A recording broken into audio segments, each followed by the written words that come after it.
Si c'est flou, c'est qu'il y a un loup, à moins que ce ne soit un hybride. 2 études contradictoires viennent d'être réalisées, l'une pour les élus et éleveurs, l'autre pour l'Office national de la chasse et de la faune sauvage. Un petit geste pour l'homme, une grande cause pour l'humanité. La Banque alimentaire organise vendredi et samedi sa grande collecte annuelle. En Isère, 210 à 220 tonnes de denrées sont attendues.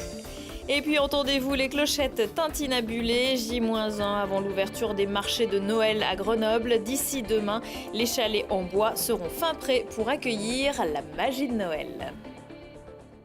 Bonsoir à tous, ravi de vous retrouver dans un nouveau JT, toutes les heures à partir de 18h, le tour de l'actu locale en moins de 10 minutes. Dans la série Le Loup, pomme de discorde du monde rural, voici un nouvel épisode. Un collectif d'éleveurs et d'élus fervents opposants à la préservation du loup dans les campagnes présentait jeudi une étude sur son hybridation avec le chien, une étude présentée à la Chambre de l'agriculture. Cette étude obtient des résultats diamétralement opposés à ceux d'une autre recherche, commanditée cette fois par l'Office national de la chasse et de la faune sauvage. Olivier Escalon nous explique pourquoi le sujet fait polémique. L'hybridation du loup, qu'est-ce que c'est ? C'est la notion selon laquelle le loup ne serait pas vraiment un loup, mais un hybride de l'animal sauvage et de différentes races de chiens. Des collectifs d'éleveurs s'appuient sur ce principe pour justifier son abattage.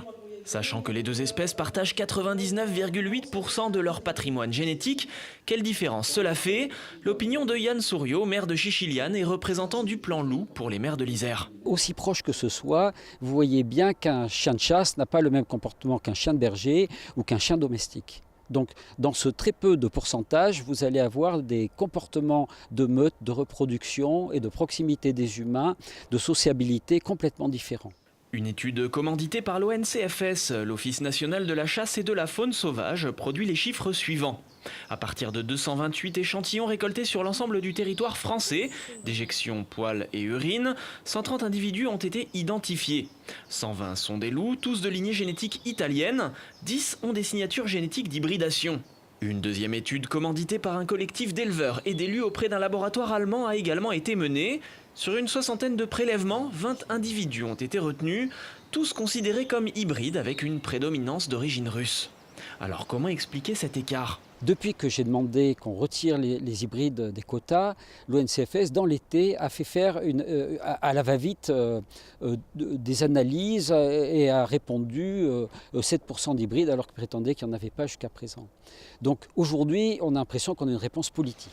Du côté de Ferrus, l'Association nationale pour la conservation de l'ours, du loup et du lynx en France, le son de cloche est tout autre. Je pense qu'on voit bien qu'on est là tout à fait non pas dans une validation d'études scientifiques, mais on est carrément dans une communication contre le loup. Le but est évident, c'est de vouloir démontrer de toute force que les loups ne sont pas des loups, que sont tous des hybrides et qu'il faut donc tous les éliminer.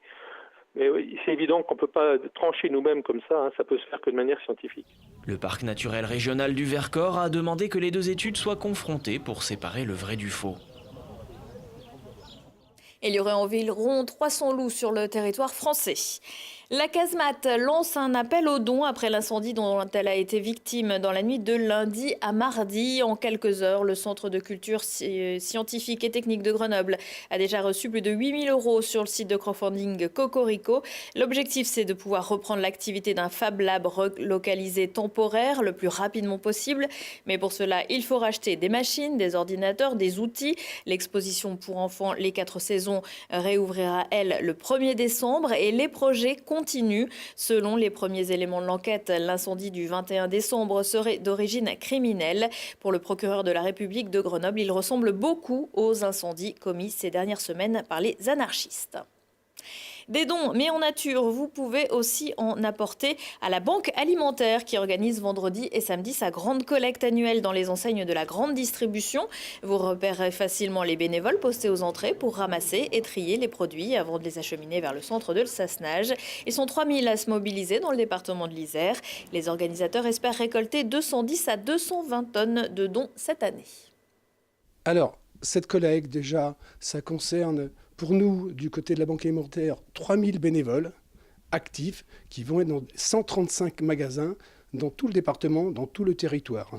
L'objectif de ces produits récupérés, collectés, c'est de pouvoir les distribuer tout au long de l'année, donc 2018, auprès de bénéficiaires, femmes seules, femmes avec enfants, des retraités, des personnes qui ont une problématique de reste pour vivre. Vendredi et samedi, quand vous allez dans votre magasin, les bénévoles de la Banque alimentaire vont vous donner un flyer. Sur ce flyer, nous allons sensibiliser votre choix. Vous allez retrouver un choix de légumes verts, de riz, de poissons en conserve, de café, de petit déjeuner. C'est ces produits-là que nous n'avons pas suffisamment aujourd'hui, que nous sommes en manque, sur lesquels effectivement le grand public peut répondre véritablement. 12% de la population en Isère vit en dessous du seuil de pauvreté. Vous avez peut-être eu quelques difficultés à prendre le tram ce matin. Les lignes A et B ont été stoppées entre les stations Presqu'île-Berria et Victor Hugo suite à la casse d'un pantographe. C'est ce qui permet d'alimenter la motrice en électricité. L'intervention a duré plus de 2 heures et le retour à la normale n'a été constaté qu'à la mi-journée. Pour les automobilistes, ce n'était guère mieux en raison d'un accident avant 8 heures sur l'A480 dans le sens Lyon-Grenoble à hauteur de Saint-Égrève. Pas de blessés, mais d'importants bouchons.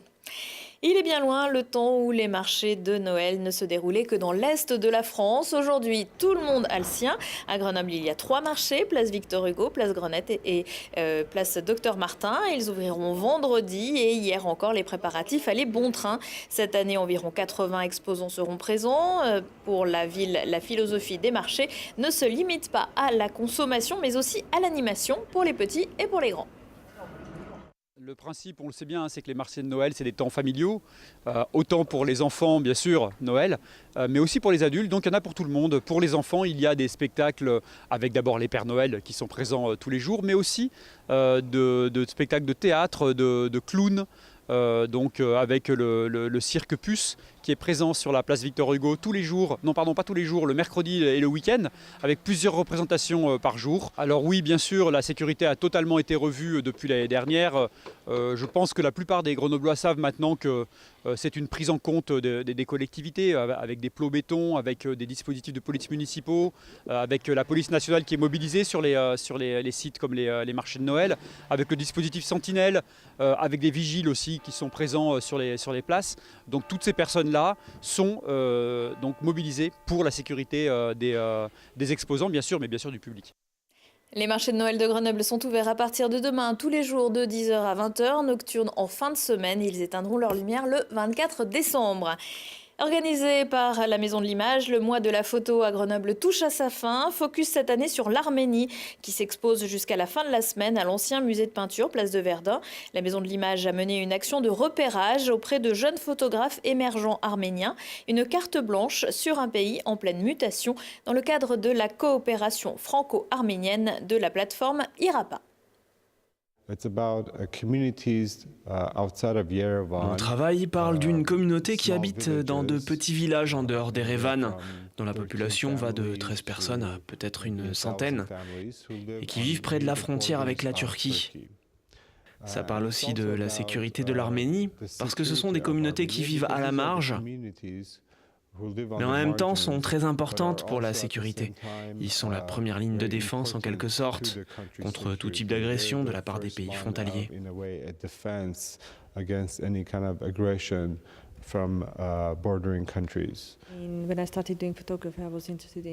Quand j'ai commencé la photographie, j'étais intéressée par les photos d'architecture. En particulier, je me suis concentrée sur les bâtiments résidentiels en Arménie qui passent relativement inaperçus.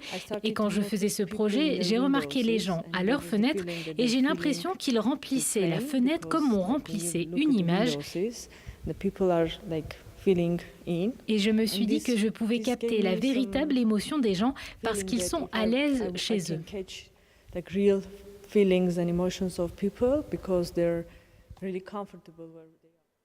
À découvrir également une pièce de théâtre, La Petite Arménie, vendredi soir à la Maison de la Culture arménienne de Grenoble et du Dauphiné. La Cinémathèque de Grenoble organise aussi un cycle sur le cinéma arménien début décembre. Une rencontre comme seule la Coupe de France peut en réserver. Ça marche pour le foot, ça fonctionne aussi pour le handball, puisque le Grenoble Saint-Martin d'Erguc connaît désormais son adversaire pour les 16e de finale. Le GSMH Guc, leader de la poule 3 de National 1, sera opposé à Montpellier, en tête du championnat élite qui compte dans ses rangs de nombreux nombreux champions du monde. Le match se déroulera le 16 décembre dans un lieu qui reste à déterminer. Si Grenoble veut rester en tête de la Pro D2, il faudra mettre le paquet contre Colomiers, actuel 4e. Vendredi soir au Stade des Alpes, le FCG reste sur une lourde défaite à Perpignan. Coup d'envoi au Stade des Alpes à 20h30. Et puis en foot, toujours vendredi, le GF38 se déplacera à Béziers pour la 14e journée de National 1. À 19h15, 20h15 et 23h15, si on parlait. Aujourd'hui, avec ses invités, Thibault Leduc va parler d'un festival consacré à l'aventure vécue, d'un voyage en terre inconnue et de la première télévision locale grenobloise qui, le croirez-vous, a sévi sur les ondes bien avant Télé Grenoble. J'étais à peine née. Prochain rendez-vous avec l'info dans 1 heure et en replay sur télégrenoble.net. Très belle soirée à tous.